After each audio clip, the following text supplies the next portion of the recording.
कहा कि हे तपोनिष्ठ महात्मा की पराशर जी, अब आप कृपा करके मेरे निम्न कुछ प्रश्नों के उत्तर दीजिए। उन्होंने पूछा कि कहिए क्या क्या आपके प्रश्न हैं? उन्होंने कहा कि प्रभु ये आत्मा क्या है? जैसा कि मैंने आपको बतलाया था ना, ये विष्णु पुराण के आत्मिक रूप वाला अंश है। भगवान की जो आत्मा है वो वही है। तो उन्होंने पूछा कि प्रभु आत्मा क्या है और मैं कौन हूँ, और तीसरा मृत्यु किसकी होती है। अब यहाँ पर मैं पराशर मुनि ने कहा कि मैत्रेय जी, आपने संक्षिप्त में संसार की सारी प्रमुख बातों को एक साथ पूछ लिया। आत्मा क्या है, मैं कौन हूँ और मृत्यु किसकी होती है। तो सबसे पहले प्रश्न का वो उत्तर दे रहे हैं कि देखो, आत्मा पर ज्योति की एक ज्योति है। तो वो कहने कि प्रभु ये कैसे है, अब आप मुझे कृपा करके समझाइए। उन्होंने कहा कि देखो, एक मटके के अंदर में जल भरा हुआ है और उस जल के अंदर में एक जीव प्रतिबिंब देखता है, परछाई देखता है। किसकी? आकाश की। अब आप ये बताओ कि जो मटके के अंदर जल के प्रतिबिंब से जो देखा जा रहा है आकाश, वो आकाश, और जो वैसे ऊपर मुख करके देखा जा रहा है वो आकाश, दोनों में सत्य कौन सा है? तो कहने लगे कि प्रभु सत्य तो दोनों ही है। उसमें भी जो दिख रहा है वो भी अपने जगह पे पूर्ण सत्य है और ऊपर तो सत्य है ही। तो पराशर जी कहने लगे कि यही हम आपको बतलाना चाह रहे हैं कि शरीर रूप से जो आप कुछ देख रहे हो, जो कुछ महसूस कर रहे हो, ये आत्मा के प्ररूप होकर महसूस कर रहे हो। ये आत्मा का रूप है, और जब इस शरीर से व्यक्ति मुक्त हो जाता है और वो परमात्मा में पुनः मिल जाता है तो वो प्ररूप हो जाता है। यही इसका वास्तविक रूप है। आप लोगों को समझ में आया आत्मा क्या है? और सहज रूप में समझिए। जैसे आप देखो, कोई अनुष्ठान करते हो तो उसमें अखंड दीपक जलाया जाता है। अखंड दीपक, तो उस अखंड ज्योति का जब प्रज्वलन होता है तो उस अखंड ज्योति में व्यक्ति जो भी दिवस की कामना करके वो ज्योति को प्रज्वलित करता है, तो वो क्या करता है कि उस ज्योति के अंदर से एक और छोटी ज्योति को जला देता है। जलाते ना कई बार, एक अखंड ज्योत हो गया और उसी लो से एक छोटी सी ज्योत और जला दी। अब आप देखो कि जो अखंड ज्योति है वो है पूर्ण ब्रह्म, परमात्मा, अखंड ज्योति। और उसी ज्योति से दूसरी ज्योति जो प्रकट हुई है वही है आत्मा। आया आप लोगों को समझ में कि परमात्मा वो है जो किसी आकार रूप में नहीं बंधा हुआ, किसी रूप के रूप में नहीं बंधा हुआ, रस गंध आदियों के रूप में नहीं बंधा हुआ, लेकिन उससे एक और लो जो प्रकट की है वो किसी आकार में आ गई है, छोटी ज्योत बनी है। उसी प्रकार से परमात्मा के अंश से जो आत्मा निकलती है तो वो छोटे छोटे शरीर को ग्रहण कर लेती है अपने अपने कर्मणा अनुसार। फिर वो पूछने लगे कि प्रभु मैं कौन हूं उसमें। अब देखो, मैं कौन हूं, ये विषय बड़ा गहन चिंतन करने वाला है। अब मैं वास्तविक में कौन हूं? क्या जो संसारिक मेरा नाम दिया गया है मैं ये हूं, या मेरी जो उपाधि है वो मैं हूं, या लोगों की जो दृष्टि है मेरे आचरण और संस्कारों के अनुसार वो मैं हूँ, या जो मेरे अंदर में मेरे ज्ञानों ने अच्छे अथवा बुरे कर्मों के अनुसार एक छवि मेरे अंदर उत्पन्न कर दी है, मैं वो हूँ। आप बताओ मैं कौन हूँ? मैं शरीर से परे होकर परमात्मा का एक अंशज हूँ। बस आज इस शरीर में आया हूं तो इस शरीर के अनुरूप होकर इसका नाम कुछ और हो गया, इसका स्थान कुछ और हो गया, इसकी उपाधियां कुछ और हो गई है। ये शरीर छूट जाएगा, फिर ये किसी और शरीर में चला जाएगा या और किसी स्थिति परिस्थिति में पहुंच जाएगा, तो फिर उसके लिए मैं कुछ और बन जाऊंगा। जैसे कि एक जल जो नदी की धारा से निकलती है, नदी की धारा से, अब उस धारा से जब निकलती है तो कोई गिलास में भर ले तो क्या कहते हैं? एक गिलास जल। कोई जग में भर ले एक जग पानी, कोई लोटे में भर ले एक लोटा जल, कोई बाल्टीन में भर ले तो एक बाल्टीन जल।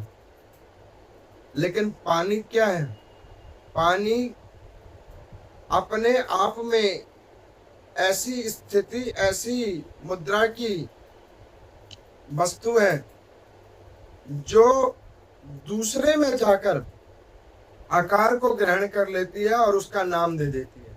ठीक वही ये आत्मा है, और उसी आत्मा का दूसरा नाम मैं है। मैंने पीछे आपको कथा में भी समझाया था कि एक महात्मा जी किसी वैष्णव के घर गए, तो वहां पे उन्होंने पूछा कि भैया ये घर तुमने बनाया है? ध्यान करो, मैंने पीछे अभी कथा सुनाया था रघु और निदाग जी की कथा में। उन्होंने कहा कि हाँ। उसने सब कुछ बताया, ये मैंने किया, ये मेरा है, ये ऐसे है। महात्मा पूछने लगे कि यही तेरा है? क्या नहीं, फिर किसका है ये? तो उसे पता लग गया कि कर्मों के अनुसार, मेरे भाग्य अनुसार ये मुझे मिला है, ये उसका है। एक बार कुछ शिष्यों ने महात्मा बुद्ध से पूछा कि प्रभु आप किसकी खोज में लगे हुए हो? तो कहने लगे कि मैं की खोज में लगा हुआ हूं। मैं कौन हूं? उन्होंने कहा कि प्रभु आप कौन हो, आपको अभी तक पता ही नहीं। उन्होंने कहा यही तो मुझे नहीं पता, और ये जिस दिन पता हो जाएगा उस दिन मेरी खोज खत्म हो जाएगी। आप देखो, आयु के हिसाब से मैं बदल जाते हैं। एक छोटे बच्चे को पूछो बेटा तू क्या है, तो जो उसकी आयु है, जैसी बुद्धि है, उस हिसाब से बताएगा कि मैं ये हूँ। छोटे से बच्चे को पूछो तू क्या है, तो कहेगा मैं सुपरमैन हूँ। कहता ना छोटा बच्चा, मैं स्पाइडर मैन हूँ, बैटमैन हूँ। और जो उसको कोई भी क्रिएटिव आता है वो बोल देता है। फिर वो बच्चा जब बड़ा होता है तो उसको पूछते कि बेटा तू कौन है, तो जो उसने शिक्षा अध्ययन की होती है उस शिक्षा अध्ययन अनुसार कहता है मैं इंजीनियर हूँ, मैं एक डॉक्टर हूँ। और जो कुछ उसने पढ़ा होता है उसी हिसाब से वो कह देता है मैं फला फला ये हूँ। फिर और वो बढ़ता है, कार्य क्षेत्र में आता, तू कौन है भाई, तो कहेगा कि मैं एक डॉक्टर हूँ, मैं एक इलेक्ट्रीशियन हूँ, जो कि उसकी उपाधि है, जैसा कार्य। उससे और आगे बढ़ गया, तू कौन है, मैं फला का पिता हूँ, फला का पति हूँ।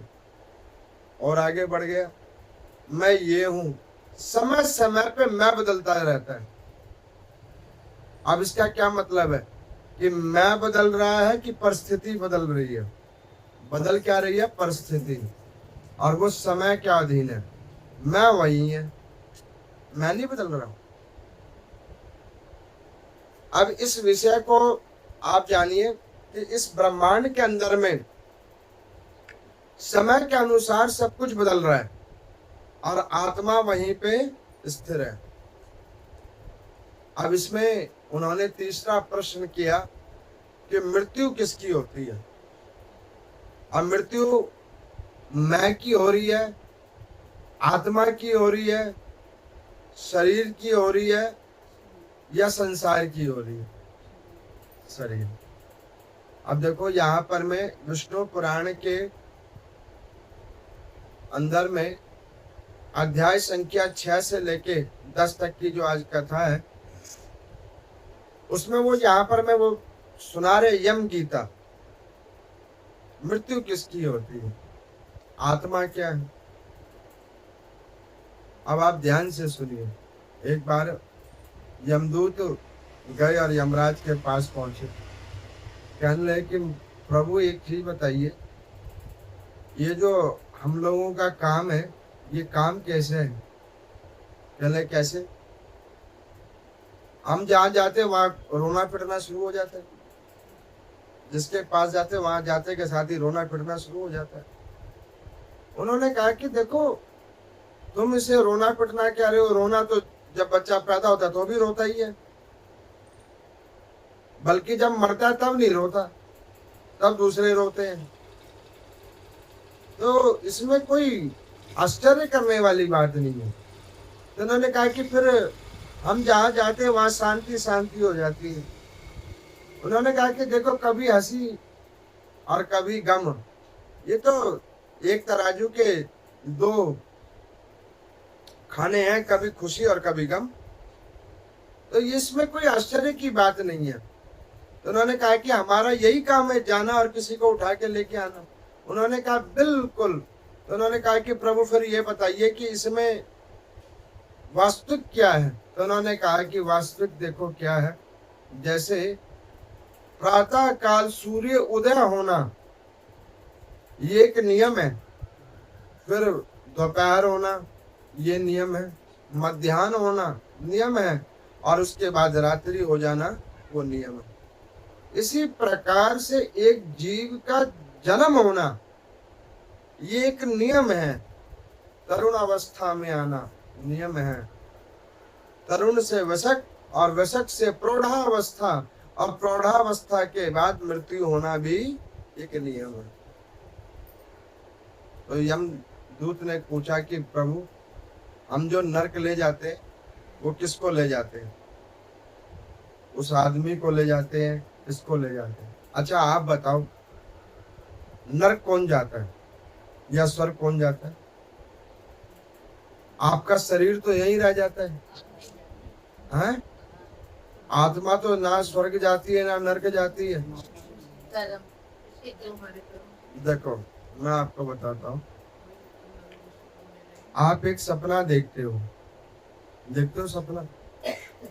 मान के चलो अभी कोई एक सपना देखे कि मैं बैठा तो यहाँ हूँ और पहुंच गया अमेरिका में। सपना देख रहे हो, और सपना में बंदा पहुंच गया अमेरिका में। अब वो अमेरिका में पहुंच गया, वहां पे किसी मार्ग पे चल रहा है, और चलते चलते पीछे से गाड़ी ने हाल उसे मार दिया।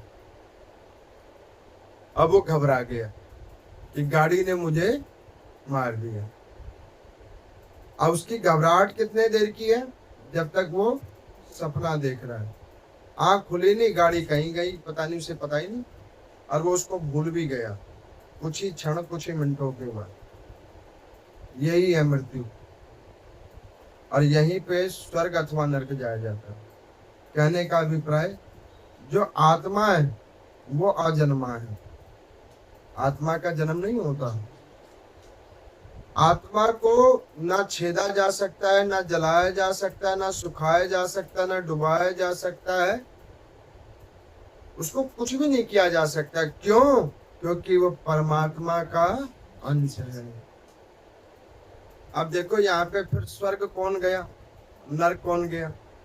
अब जैसे एक स्वस्थ व्यक्ति की कल्पना स्वप्न है, वैसे ही इस आत्मा की कल्पना उसका सूक्ष्म शरीर है। अब देखो सूक्ष्म शरीर कौन कौन से होते हैं उसको समझो। मैंने कल की कथा में बोला था कि एक मन है और एक बुद्धि है। अच्छा, मन कोई आदमी है या कोई महिला हो, बुद्धि कोई आदमी हो या महिला हो, एक तरीके से आप प्रत्यक्ष रूप से दिखने वाले वो जीव है जिसको जिसके अंदर में है वो भी उसे नहीं देख सकता। देख सकता है क्या इसको? आपने कभी अपने मन को देखा? नहीं देखा ना, लेकिन मन है ना बीच में है कि नहीं है? अच्छा एक चीज सुनो, किसी को कोई व्याधि लग जावे, अस्पताल में जावे और वहां पर मैं उसका उपचार कराए और डॉक्टर उसको इंजेक्शन दे। इंजेक्शन तो जो पहली इंजेक्शन होती है उसको देख के बंदा ऐसे मुंह घुमा लेता है कि नहीं घुमा लेता है? वो चुभ रही है, कुछ हो रहा है, लेकिन वो इंजेक्शन दे दिया एनीस्थीसिया का, अब वो नींद में आ गया, स्थूल अवस्था में आ गया, अब उसका हाथ ही काट दिया, उसे पता नहीं। अब इसका क्या अभिप्राय है कि एक नशे से ही तुम्हारा शरीर हाल डगमगा गया? नहीं, इसका अभिप्राय ये है कि जिस प्रकार आपने चेतना संसार में जोड़ रखी है, यमराज कह रहे हैं, तो इसके दुख भी तुम्हारे को उस सुई की तरह चुभते रहेंगे और सुख बैंडेज की तरह लगता रहेगा। आपको मेरी बात समझ में आ रही है ना? ये सबसे सरल तरीके से मैं समझा रहा हूं। लेकिन उसके दूसरी ओर आप जब एक अपने ही नशे में लग जाओगे कि मुझे भगवत प्राप्ति करनी है, इस संसार से मुझे मुक्त होना है, नाम का आश्रय ले लोगे तो इसमें सुख तो आएंगे, दुख भी आएंगे, लेकिन वो आपको महसूस नहीं होंगे। चाहे कितना बड़ा दुख आ जाए, चाहे कितना बड़ा दुख आ जाए, वो आपको महसूस नहीं होगा। लेकिन अगर आपने अभी भी अपनी दृष्टि उस सुई तक ही सीमित कर रखी है कि सुई लग रही है, सुई लग रही है, तो ये दुख आपको मिलते रहेंगे। अब यहां पर मैं वो कह रहे कि प्रभु फिर भगवान का क्या नियम है? तो उन्होंने कहा कि भगवान का ये नियम है कि जिसको जहां से उत्पन्न किया है वहीं पर उसका पूर्ण विश्राम। कहने का अभिप्राय, इस मृत्यु लोक पे आपका जन्म हुआ है और इसी मृत्यु लोक पे आपकी मृत्यु भी होगी। अच्छा मजे की बात देखो, ये ऐसा सेंटर है कि यहाँ जितने देर आप घूमो फिरो सब कुछ करो, लेकिन जैसे यहाँ से निकलोगे जो जो चीज जहाँ से मिली थी वहीं पे सरेंडर करना पड़ेगा, कोई इसको साथ लेके नहीं जा पाएगा। एक छोटे से बच्चे को किसी अम्यूजमेंट पार्क में लेके जाते हैं, वहां पे उसको बहुत सारे खिलौने दे देते हैं, ये देखो ये खिलौना, ये खिलौना, ये खिलौना। अब उसमें टाइम सेट होता है, 2 घंटे या 3 घंटे तुम रह सकते हो। तो कभी वो किसी खिलौने को उठाता है, कभी किसी खिलौने को उठाता है, कभी किसी खिलौने में रुचि लगाता है, कभी झूले पे झूलता है, कभी कुछ करता है, कभी कुछ करता है। अब वो अपने रुचि अनुसार वो खेलता रहता है, खेलता रहता है। जैसे ही घंटी बजती है, अब चाहे उसकी किसी खिलौने में आ सकती है, किसी झूले में आ सकती है, वो पार्क वाला उससे सारा छीनता है और उसको बाहर कर देता। वो कहता है कि भैया अब तुझे यहाँ से बाहर ना पड़ेगा। बाहर जाना पड़ेगा कि नहीं जाना पड़ेगा? टाइम ओवर हो गया, अब तेरा यहाँ काम नहीं है कोई। अब वो बेचारा क्या करता है, बच्चा मन मसोट के चल पड़ता है। वही स्थिति है मृत्यु की। अब इसी के दूसरी ओर देखो, एक व्यक्ति कहीं पे घूमने के लिए जाता है, तीर्थाटन करने के लिए जाता है, तो वो तीर्थाटन करने के लिए जाता है तो वहां पे कुछ समय एक जगह पे वो रुकता है, जाकर थक जाता है, कहीं पे रुकता है। अब वो जो कुछ समय वहां थकने के बाद रुकता है, तो वो वहां पर में उस रूम के अंदर में उसको जो भी शौक सुविधाएं मिलती है, तो वो उसके अंदर रुकता तो है, उसका प्रयोग तो करता है, लेकिन उसे अंदर ही अंदर पता होता है कि ये मेरी वस्तु इसमें कुछ भी मेरा नहीं है, ना सोफा, ना बेड, ना एसी, ना चद्दर। मेरे को कुछ घंटों के लिए, कुछ दिवस के लिए प्राप्त हुआ है, और उसके बाद में जब वो जाता है तो वो खुद ही, समझदार व्यक्ति क्या करता है, खुद ही जो उसको चेक करने वाला होता है उसको बुलाता है, कहता है कि देखो मैं चेकआउट करने वाला हूं, आप अपनी सामानों को देख लो एक बार। और सामान को दिखा के, गिनवा के, और फिर उसके बाद वो खुद ही निकल जाता है। चाहे वो निकलने के, उसका टाइम 1 बजे का हो, वो 12:50 पे ही तैयार हो जाता है। मैंने निकलना है, चेकआउट करवा लेता है, 10 मिनट पहले ही निकल जाता है। अब जो इस प्रकार का व्यक्ति है, उसको ना तो बेड खोने का दुख हो रहा है, ना सोफा का दुख, ना एसी का, ना चद्दर का, ना लाइट का, जो भी कुछ वहां पे लगा था उस किसी वस्तु का से दुख नहीं हो रहा, क्योंकि उसको प्रथम दिवस से ही पता है ये मेरा नहीं है।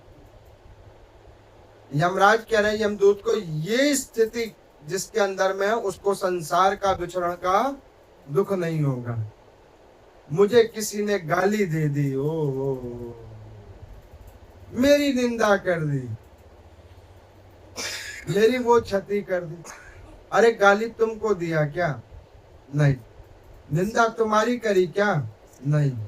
इस शरीर ने जो कर्म किया उसको गाली मिली। अब देखो बुद्धिमान कौन है, वो बच्चा या वो व्यक्ति? वो बच्चा जिसको पकड़ के बैठा हुआ है ये मेरा है और रो रहा है, पार्क के बाहर भी रो रहा है, और या वो बुद्धिमान जीव जो 10 मिनट पहले ही खाली करके निकल गया? बताओ कौन है बुद्धिमान? वो बुद्धिमान जीव जो 10 मिनट पहले ही खाली करके निकल गया। अब ये स्थिति कैसे आपके अंदर उत्पन्न होगी? अध्यात्म के द्वारा, कि यहाँ पे जो भी कुछ आपका है, जो आप देख रहे हो, ये इनमें से कोई वस्तु आपकी नहीं है। अच्छा, आप समझो मेरी बात को, कि जब आप लोगों का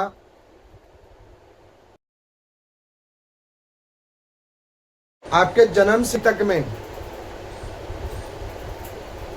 पहले आपके माता पिता रहे होंगे जिनके द्वारा आपका उत्पत्ति हुई, फिर भाई बंद होंगे, कोई रिश्तेदार होगा, कोई नातेदार होगा, इतने सारे लोग होंगे आपके, बारी बारी बारी बारी बारी बारी बारी, कभी कोई चला गया, कभी कोई चला गया, कभी कोई चला गया, बीच बीच में कुछ आ भी गए।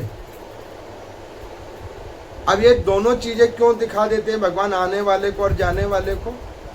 ताकि उसे महसूस होता रहे कि भैया देखो यहाँ पे आने वालों का भी ऐसे हिसाब है और जाने वालों का भी ऐसे हिसाब है। अब तेरा काम क्या है? आने वालों में मोह मत लगा और जाने वालों के लिए रोना बंद कर,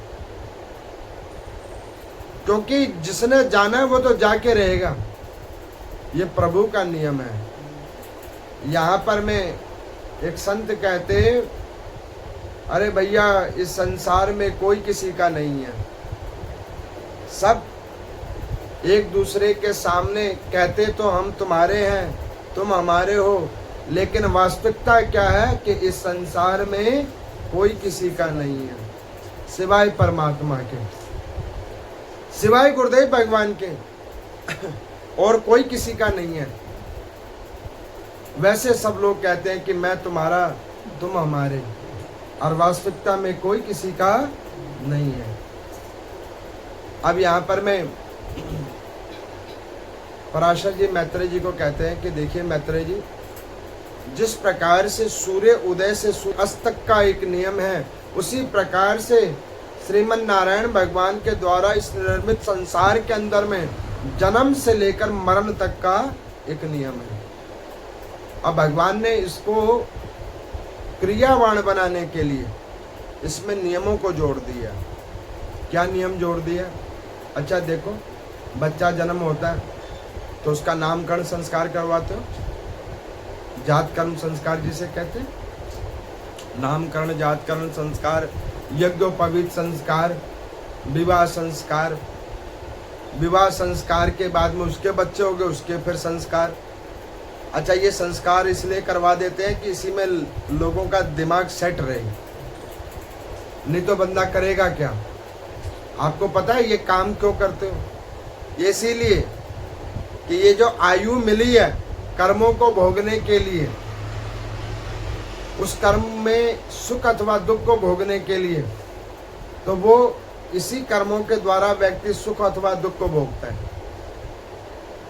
है कि नहीं भोगता है। आप देखो, जिसका भी सुबह सुबह पानी का मोटर चलाने का काम है, टंकी भरनी है, उसको एक काम मिला है कि नहीं मिला है? अभी फटाफट उठो, टंकी भरोगे, नहीं तो टाइम निकल जाएगा, तो टंकी का पानी का टाइम निकल जाएगा, पानी नहीं मिलेगा। जिसका जो काम है उसी काम के अंदर में वो फंसा रहता है, और वो काम ही व्यक्ति को यहाँ का ऐसा स्थिति कर देता है कि वो उसको ऐसे ग्रसन में डाल के रखता है कि वो काम उसको आगे कहीं देखने नहीं देता, और फिर वो काम उसे अगर और मगर में फंसा के रखता है। अगर ऐसा होता और मगर वैसा होता, और उसी के अंदर में वो फंसा रहता है, अगर और मगर में, और वो अगर और मगर उसकी सारी आयु को खा जाती है। और फिर व्यक्ति जब पहुंचता है तो वो कहता है कि मैं किधर आ गया, समय मिला उसको मैं कर नहीं पाया। तो यहाँ पर वो कहते हैं कि देखो, पराशर जी कह रहे हैं कि हे मैत्रेय जी, अब देखो वो आत्मा का जो सूक्ष्म रूप है वो स्वर्ग अथवा नरक में जाता है, और उसको मिलता है कष्ट, और उसके कष्ट से उसको फिर भोगने के बाद उसको शरीर मिलता है, और जितनी बार उसको शरीर मिलता है उतनी बार आत्मा का समय बर्बाद हुआ जाता है, वो पूर्ण ब्रह्म से खत्म होता है। कहने वो कैसे? कहने कि देखो, अब एक दीपक में जो लौ जलाई है वो कितने देर जलेगी? जितने देर उसमें घी या तेल होगा, घी खत्म, तेल खत्म और जोत खत्म। ये नियम है ना, नेचुरल फिनोमेना है, घी खत्म, तेल खत्म और जोत खत्म। उसी प्रकार से इस शरीर का ये भी यही नियम है। इसमें एक प्राण वायु की घी तेल डला हुआ है, और वो कर्मों के अधीन हुआ पड़ा है। जितने कर्म उस हिसाब से आयु, उस हिसाब से प्राणवायु, और वो जब खत्म उसी वक्त सब खत्म, बंदा निस्तेज। अच्छा, एक चीज देखो, एक व्यक्ति मर गया और लोग रो रहे हैं, बंदा मर गया, बंदा मर गया, बंदा मर गया। अब बताओ कौन मर गया? वो बंदा तो दर ही पड़ा हुआ है, वो तो वही लोग उठा के लेके जाते हैं उसको मरघट तक जलाने के लिए, शरीर तो वहीं पड़ा रहता है, वो कहीं गया थोड़ी ना। उसमें से कौन चले गए? जो चेतना रूपी पर ब्रह्म आत्मा, जो परमात्मा के अंश है, वो वहां से निकल गई है। और हमें क्या लगता है? वो मर गया। अच्छा, आपको एक चीज मैं बताता हूँ, आप जो भी कुछ सोच रहे हो, जो देख रहे हो, जो सुन रहे हो, जो क्रियावान कर्म कर रहे हो, ये कौन कर रहा है? आत्मा रूपी परमात्मा। उसमें से चेतना आपको मिल रही है। अब कई बार लोग कहते हैं कि इसका मतलब तो पाप कर्म भी भगवान करते हैं। नहीं, पाप कर्म हम करते हैं। अब फिर कोई कहेगा कि पुण्य कर्म फिर भगवान केवल पुण्यों का ही काम करते हैं, तो कहने कि नहीं, भगवान कुछ नहीं करते। भगवान क्या करते हैं? देखते हैं। जैसे कि आप समझो, एक व्यक्ति ने एक गाड़ी खरीदी, एक मूल्यवान वाहन को खरीदा। अब उस मूल्यवान वाहन को खरीदा, और वाहन को खरीदने के बाद उसने एक ड्राइवर रख लिया, और ड्राइवर को कहा कि एक काम करो, ये मेरा गंतव्य है, उस पर तुम लेके चलो मुझे। और वो गाड़ी के पीछे वाले सीट पे जाकर बैठ गया। अब उस ड्राइवर ने क्या किया? गाड़ी चलाते चलाते जो है झपकी ली और गाड़ी दी ठोक। अब बताओ नुकसान किसका हुआ? मालिक का हो गया कि नहीं हो गया? अब जबकि गाड़ी कौन चला रहा था? ड्राइवर। अच्छा, जो पीछे मालिक बैठा था उसने कहा कि तू सो जा? बोलो, नहीं बोला ना। बल्कि वो बीच बीच में कह भी रहा होगा कि अरे धीरे चलाओ, सावधानी से चलाओ, आगे देख के चलाओ। लेकिन किसने ठोक दिया? ड्राइवर ने। गाड़ी किसकी थी? मालिक की। अब नुकसान कौन भरेगा? मालिक। ड्राइवर का भी नुकसान हुआ है भाई, गाड़ी ठुकी है तो उसको भी चोट लगी होगी, लेकिन मेन नुकसान किसका हुआ? मालिक का। उसी प्रकार से परमात्मा पीछे वाले सीट पे आराम से बैठ के देखते हैं, वो बार बार हमें आत्मा रूपी से संकेत करते हैं, ये गलत काम कर रहे हो तुम, ये मत करो, ऐसे मत करो, इससे तुम्हारी क्षति होगी। कहती है कि नहीं कहती है? जिसे कहते हैं भय। आप देखो, कभी आप ऐसा काम करो, चोरी जारी किसी का गलत, आपका शरीर भयभीत हो जाएगा, आत्मा भयभीत हो जाती है। आपको पता है, आत्मा दो ऐसे स्थितियों को उत्पन्न करती है जिसको जीवात्मा हाल महसूस कर सकता है कि ये आत्मा के द्वारा हुआ है। वो क्या क्या है वो देखो। एकदम से भयभीत होना, ये आत्मा का संकेत है। एकदम से आनंदित होना, ये आत्मा का संकेत है। एकदम से करुणा की जागृति होना, ये आत्मा का संकेत है। ये तीनों सिर्फ आत्मा से ही होती है। ये शरीर उसका माध्यम बन जाता है, लेकिन संकेत आत्मा से होती है। अब इसी प्रकार से पराशर जी कहते हैं कि हे मैत्रेय जी, ये भगवान का नियम है, इसमें लोग आते और जाते हैं, और इसी नियम के तहत आने और जाने में लोग इस आत्मा और शरीर के बंधन में रह जाते हैं। यम गीता कहती है, यमराज जी कहते हैं कि देखो, इसी प्रकार से वो आत्मा अपने कर्मना अनुसार नाना प्रकार के रूप को वो धारण करती है, और वो सबको नाना प्रकार रूप से धारण करने के बाद उसके कर्मना अनुसार, उसके पापों और पुण्यों के अनुसार आयु निर्धारित करके वो शरीर से कर्म करवाती है, और उसमें वो काल्पनिक सुख अथवा दुख के चक्कर में जीवात्मा फंसा रहता है। काल्पनिक सुख अथवा दुख, और उसी में उसका समय व्यतीत हो जाता है, और जहां से गाड़ी शुरू हुई थी, गाड़ी वहीं आके लग जाती है, आगे नहीं जा पाती। और विद्वान कौन है जी? जो ये जान जा रहा है कि इस आत्मा में जो ये शरीर प्रवेश हुआ है, जिस शरीर में आत्मा का प्रविष्टि हुई है, जो कर्म भोगने के लिए कुछ समय, कुछ कल्पों के लिए हमें प्राप्त हुई है, उसमें उस शरीर का आभास ना करके परम तत्वों का आभास करें, पूर्ण ब्रह्म में ध्यान करें, उनका भजन, उनका नाम संकीर्तन करें। ओम नमो नारायण, ऐसे मंत्रों का जाप करें जिससे तुम्हारे को उस शरीर के आभास से विमुक्ति हो और परम तत्वों के प्रति तुम्हारी आसक्ति हो।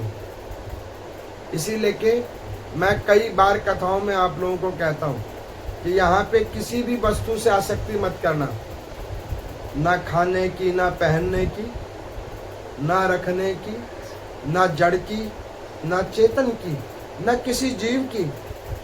जिसमें आसक्ति कर लोगे वही तुम्हारी मृत्यु का कारण बन जाएगा। जिसमें भी आसक्ति कर लोगे, तो हमें क्या करना चाहिए? आसक्ति किसी में नहीं करनी चाहिए।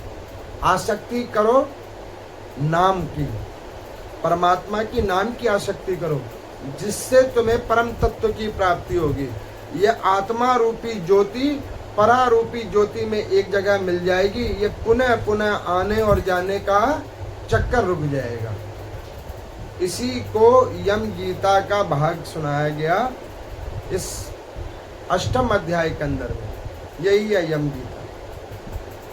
अब देखो, कई बार जब हम चिंतित होते हैं, दुखी होते हैं, क्या कहते हैं? हे भगवान मुझे उठा ले। कहते हैं कि नहीं कहते? कोई लोग आजकल तो मैं देखता हूँ, छोटे छोटे बच्चे ये कहते हैं, मैं बहुत दुखी हूँ, इससे अच्छा तो मैं मर ही जाऊंगा। लेकिन मैं ये सोचता हूँ कि उसको अभी पता क्या है, मरना कोई आसान काम है क्या? नहीं, मरना आसान काम नहीं है, उससे आसान है जीना। मरना बहुत कठिन काम है। आपको पता है एक बार मरने पे कितनी यातनाएं भोगनी पड़ती हैं। कर्मों का वजन इतना बढ़ जाता है कि उसको पता नहीं किन किन योनियों में घूमना पड़ता है, और फिर जाकर उसको पुनः फिर एक अवसर मिलता है मानवीय शरीर का कि अब तू इससे मुक्त हो। देखो, आपने देखा होगा मेलों में कोई खेल होता है, उसमें खेल क्या होता है, रिंग डालने वाला। वस्तु के ऊपर रिंग डालते हैं ना, जिसके ऊपर तुम्हारा रिंग चला गया वो वस्तु तुम्हारी है। अब वो व्यक्ति को कुछ जितना पैसा दिया होता है उस संख्या के अनुसार उसको रिंग मिलते हैं। सामान वहाँ टेबल पे लगा हुआ है। अब वो ट्राई करता है, इधर मारता है उधर मारता है। अब उसमें कोई एक लग जाए तो वो उसको सामान मिल जाए, और नहीं तो सारे रिंग भी खर्चे हो गए, सामान भी कुछ नहीं मिला, खाली हाथ था और खाली ही रह गया। कहने का अभिप्राय कि आप मोटी बात को समझो, शरीर मिला है, इससे सत्कर्म करो, नाम संकीर्तन करो, भगवान का भजन करो, ये संसारिक सुख दुख से परे हो जाओ। इसके ऊपर में ज्यादा विचार मत करो। उसने मेरी निंदा कर दी, उसने मेरा अपमान कर दिया, उससे मुझे सम्मान नहीं मिला, इन विषयों से परे हो जाओ, तो वो दुख तुम्हारे शरीर को नहीं लगेगा और फिर उससे तुम मुक्त हो जाओगे। अब यहाँ पर मैं एक हम भाव आपको सुनाते हैं।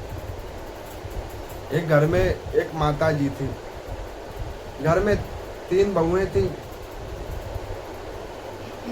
अब वो स्वाभाविक है, बहू को सास अच्छी नहीं लगती और सास को बहू अच्छी नहीं लगती। सबको एक दूसरे में अवगुण दिखता है। अच्छा, जो सास है वो कहती है कि हम जब थे बहुएं तो हमने ये किया, तो हमने वो किया। गलती से अगर उनकी सास पीछे से घूम के आ जाए, वो कहेंगे कि हाँ हाँ हमसे पूछो तुमने क्या किया, तुम्हारी भी कथा हमें पूरी अच्छे से पता है। तो ये नियम है, एक दूसरों का ऐसे ही समय बीत जाता है तो सब अच्छे हो जाते हैं, और जब समय नजदीक आ जाता है तो सब खराब ही होते हैं। तो घर में किसी कार्यों से मतभेद हो गया होगा, लड़ झगड़ हो गया होगा। कुंठित होके माता जी बोली, हे यमराज, तू सबकी सुनता, मेरी क्यों नहीं सुनता, तुम मुझे उठा ले। अब उसने यमराज को 2-4 लांछन दी, बहुत भला बुरा कहा। इतने में यमराज जी भैंसे के ऊपर जा रहे थे कहीं पे। अब इतने जोर जोर से लांछन दिया, वो नीचे ही उतर के आ गए। वो हाल नीचे उतर के आ गए, आपने मुझे बुलाया और देखो हम चले आए। अब जैसे देखा भैंसे के ऊपर सवार यमराज को, अब तो सीना हक बक हो गया। मैंने तो ऐसे मजाक में कहा था, अब तो डायरेक्ट ही आ गए। अब यमराज कहने लगे कि देखो, मैं तो वैसे भी तुम्हारे यहाँ आने ही वाला था, तुम्हारा टाइम नज़दीक आ गया है, 5-10 मिनट में पहले ही आ गया हूँ, कोई बात नहीं। तो उन्होंने कहा 5-10 मिनट क्यों पहले आए हो, 5-10 मिनट लेट आना चाहिए। मरने वाले व्यक्ति को पूछो तुम्हारी कोई इच्छा है तो क्या कहेगा, थोड़ा टाइम और दे दो। उनको पूछो जो टाइम मिला था उसमें तुमने कौन से झंडे गाड़ दिए, तब तुमने कौन से किले खोद दिए, तब किया नहीं, अभी 5-10 मिनट में क्या कर लोगे। अच्छा, मजे की बात देखो, लोग क्या कहते हैं, अरे बगैर बताए चले गए, कुछ नहीं बता पाए, बगैर बताए चले गए।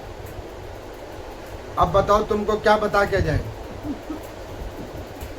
क्या बता के जाए कि मरने जा रहे हैं, क्या बता के जाए। इसीलिए कि भगवान ने कह दिया है, ना कोई चिट्ठी होगी, ना कोई मैसेज मिलेगा, इंस्टेंट काम होएगा, पीछे वालों को पता भी नहीं लगेगा। मेरे को एक हमारी श्रद्धालु ने पूछा कि पंडित जी अब कब मरेंगे। मैं तुम घबराओ नहीं, जिस दिन मरोगे सबको सूचना मिलेगी सिवाय तुमको छोड़ के, मिल जाएगी सूचना। ये छोड़ो कब मरोगे, ये सोचो कि जो समय मिला है उस समय में उत्तम भजन कैसे करोगे। अब यहाँ पर मैं यमराज ने कहा कि माता जल्दी कर, अब तूने बुला ही लिया है। तो उन्होंने कहा कि महाराज आप आ गए हो तो 5 मिनट तो रुको। उन्होंने कहा कि हाँ 5 मिनट तो तेरा टाइम है। तो उन्होंने कहा कि मैं एक काम करती हूँ कि एक बार घर घूम आऊँ, बोल आऊँ कि मैं मरने लगी हूँ। तो उन्होंने कहा कि माता ये फालतू के काम मत कर, मैं कहीं पे ज़्यादा देर रुकता नहीं। कहे कि आप ही ने कहा ना भी 5 मिनट बाकी है। कह रहे हाँ 5 मिनट तो बाकी है। कहा कि अच्छा ठीक है, हम तब तक इधर देखते, तू जा जिधर जाना जा। अब यमराज जी आए रात को, भाई आते आते रात हो गई। अब इसने सोचा कि बड़ी वाली बहू से तो अभी लड़ाई हुई है, उसके पास जाऊंगी तो काम ठीक नहीं होएगा। तो सो नहीं, बेटा तो प्रेम करता, पहले बेटे के पास जाऊं। बेटे को बोला अरे बेटा देखो यमराज आए हैं, मैं जा रही हूँ। तो उन्होंने कहा कि माँ देख लड़ाई करते करते रात होगी, तू ये रात को यही मच करती है, जाके चुपचाप सो जा, कोई बात नहीं। अब जो यमराज आए उनको कहना कि सुबह में बात करेंगे, अभी तू भी जाके सो। और एक यमराज को मैंने जैसे तैसे सुलाया, तू भी जाके सो जा। दूसरे बेटे के पास गई, कहने लगी कि अरे बेटा उठ, तुझे मुझे कुछ खास बात कहनी है, देखो यमराज आए हुए हैं। उसने कहा कि माँ तूने क्या खास बात कहनी है, बड़ी भाभी से लड़ाई हुई है तेरी, यही बात कहनी है ना। वो सब मुझे पता है, तू छोड़, ये जो भी तेरी खास बात है वो सुबह में करेंगे। अभी देख मेरा सुबह ड्यूटी का टाइम है, मैं लेट हो जाऊंगा। आप अभी घर पे जाओ और कहो देखो जी हम मरने को लगे हैं, कोई खास बात है हमें तुम्हें बताना। आपकी बात को सुन के 90% लोग कहेंगे अरे इसका क्यों सुबह मूड खराब करते हो, काम की बात करो। इसीलिए कि भगवान किसी को मैसेज नहीं देते, ऑन स्पॉट फटाफट। अब वो छोटे बेटे के पास गई, अब उसको कहा कि अरे बेटा सुन, मेरे पास कुछ मिनट बाकी हैं। उन्होंने कहा कि उसका यूटिलाइज करो, जो तुम्हारे पास कुछ मिनट बाकी है उसका यूटिलाइज करो, जाके सो। उन्होंने कहा बेटा सोते सोते तो यहाँ तक पहुँच गया, अब जगने का टाइम था, वो भी 2 मिनट बाकी हैं। उन्होंने कहा कि सो चाहे जगो, लेकिन अभी मुझे मत कुछ कहो। अब ये आ गई अपने पति के पास, वो बेचारे की नींद अभी लगी थी। उसको कहा कि अरे सुनो, कहला क्या? तो उन्होंने कहा कि मैं मरने लगी हूँ, यमराज आ गए हैं। तो उन्होंने कहा कि वो तू अब मरने लगी है, मैं तो सुबह से इंतजार कर रहा था।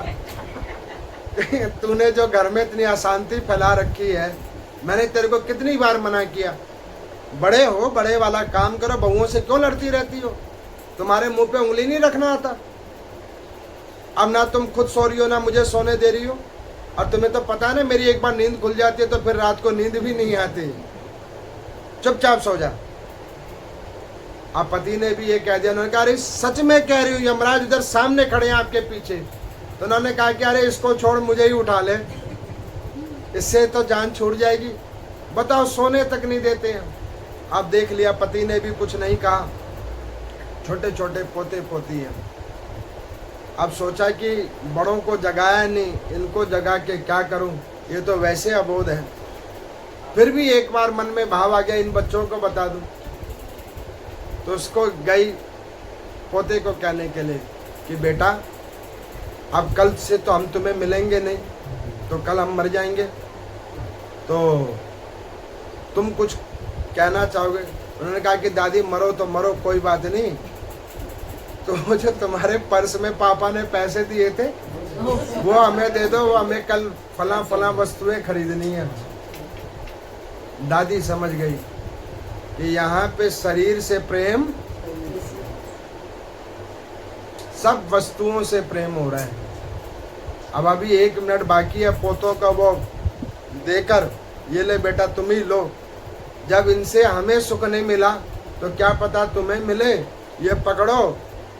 किसी को फिर नहीं उठाया। पहुंच गई यमराज जी के पास 1 मिनट पहले। यमराज जी ने पूछा, क्यों माता, और कुछ पूछना कहना सुनना हो तो देख ले। उन्होंने कहा कि ना ना, आप कुछ नहीं पूछना। क्यों, ये इतने सारे लोग हैं, इनमें से किसी से कुछ? कह रहा सब समझ में आ गया। उन्होंने कहा क्या समझ में आया? उन्होंने कहा कि समझ में आ गया कि यहाँ पे इस संसार में कोई किसी का नहीं।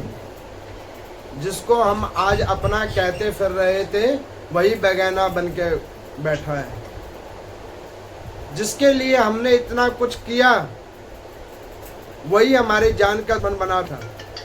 हम तो इस में लगे थे कि वो अपना है, वो मेरा अपना है, और सच्चाई क्या कि इस में कोई किसी का नहीं है।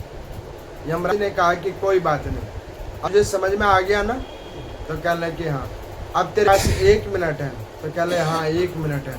तो अब तू एक काम कर, इस 1 मिनट में कोई ऐसा काम कर ले जो ऐसे लोगों के बीच तुझे आना ना पड़े। तो उसने फिर क्या काम किया?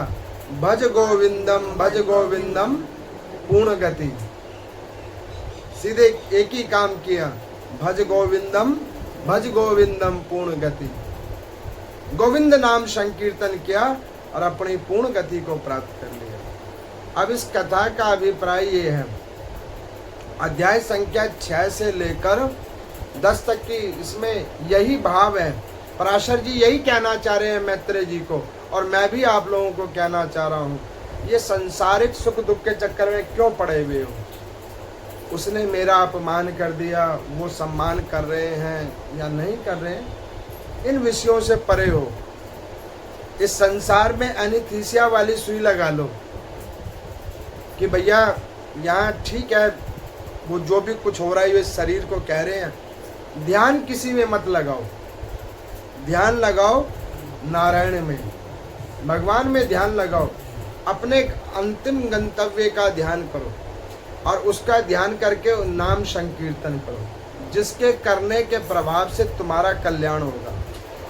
देखो, पहले अपना कल्याण करोगे जब ना दूसरे का करोगे। तो अपने कल्याण का मार्ग देखो। इसीलिए कि भगवान ने क्या कर रखा है, सबको सुख दुख अपने अपने भाग्यानुसार मिलता है। कोई पिता कोई माँ अपने बच्चे का ना सुख बांट सकती है ना दुख बांट सकती है। ये भगवान का नियम है।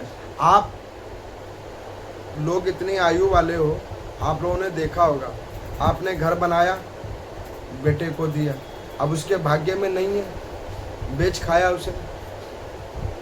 आपने कुछ नहीं किया था, बेटे के भाग्य में था, उसने 1 के 4 घर बना लिए। ये सबके अपने अपने भाग्य हैं। आपके देने से किसी को मिलेगा नहीं और आपके लेने से किसी का घटेगा नहीं। ये उसके अपने अपने भाग्य, उस अनुसार उसको जो मिलेगा वही उसको फलेगा। तो इस लेकर आज की कथा को मैंने आपको सुनाया। इस कथा में आप लोगों को समझ में आ गया, अच्छे से समझ में आ गया कि आत्मा क्या है, परमात्मा का अंश। इसमें मैं कौन हूँ, समझ में आ गया। मैं इस संसार के अंदर में ये शरीर जो मिला है उसकी एक प्रतिलिपि कॉपी हूँ, कार्बन कॉपी। और उसके बाद में मृत्यु क्या होती है, मृत्यु इस शरीर की होती है। और हमें क्या करना है, इससे परे होना है। उसमें मैंने आपको 2 उदाहरण दिए, एक वो बच्चे वाला जो अम्यूजमेंट पार्क को अपना समझ बैठा है, और दूसरा उस वयस्क का जिसने सराय की वस्तुओं को भोगने के बाद भी अपना नहीं समझा है। इस प्रकार से भावनिष्ठा रूप से इन कथाओं को सुनने के बाद आपके जीवन में अगर परिवर्तन आएगा, तब तो ये कहना कथा हमारा भी श्रेष्ठकर है और आपका सुनना भी श्रेष्ठकर है। अब हम कल के दान के ऊपर में आते हैं। आज का दान था चावल का, और कल है एकादशी, तो कल होगा चीनी का दान।